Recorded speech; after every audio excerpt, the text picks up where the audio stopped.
নাই তারা ইনশাআল্লাহ দাড়ি রাখবে, এরকম অনেকবার বলেছে নাকি বলে নাই? পরে রাখবে, আর একটু বয়সের পরে। ছি ছি ছি ছি ছি ছি ছি ছি ছি।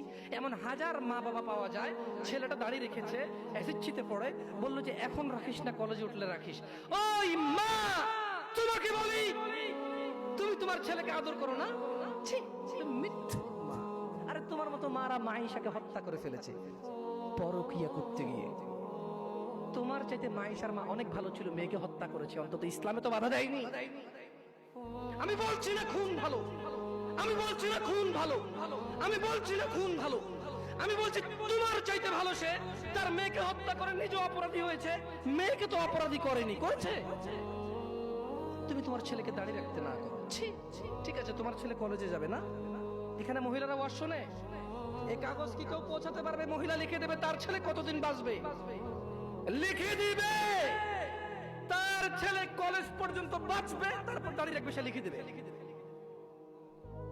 কেন? ওর মা তো বললো কলেজে উঠলে রাখবে, তা কিভাবে বললো ওর মা? আপনি বলছেন যে কলেজ পর্যন্ত বাঁচবে কিনা লিখে দিতে পারবে না, তাহলে ওর মা কিভাবে বলে কলেজ উঠলে রাখবে? এই ছেলেটা কিভাবে বলে আর একটু বয়স হলে রাখবে? ও তো জানে ও কতদিন বাঁচবে, ঠিক এই জন্য নির্ধারণ করছে যে আমি তো 200 বছর বাঁচবো, ওকে 150 বছর পরে রেখে দেবো। এরকম না হলে সে কিভাবে বলে সে পরে রাখবে? ইয়া শিবাব, تعال إلى المسجد،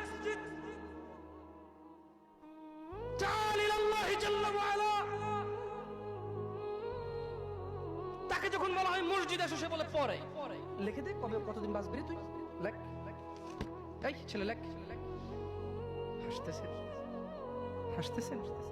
ইন্না লিল্লাহি। সে বলে পরে। তার এই কথাটা মিনিং করে সে জানে সে কতদিন বাঁচবে, তাই সে পরে এক সময় করে এসে দিবে। ইন্না লিল্লাহি ওয়া ইন্না ইলাইহি রাজিউন। কত বড় মারাত্মক কথা! হায়াতের মালিক কে? গায়েবের মালিক কে? সে কিভাবে বলে সে পরে আসবে? সে মাগরিব পড়বে না, ইশা পড়বে না, ফজর পড়বে না, সে মাগরিবে বলে কালকে ফজর থেকে পড়বো, সে রাতের গ্যারান্টি দিচ্ছে সে বাঁচবে। লিখে দে তুই রাত বাঁচবি।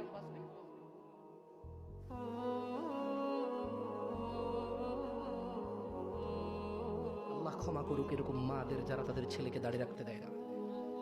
আল্লাহ ক্ষমা করুক এরকম যুবকদের যারা বলে বড় হলে রাখবো দাঁড়িয়ে। আল্লাহ ক্ষমা করুক এরকম মুসলমানকে যে নিজেকে মুসলমান মনে করে, নামাজের দিকে ডাকলে বলে পরে আসবো।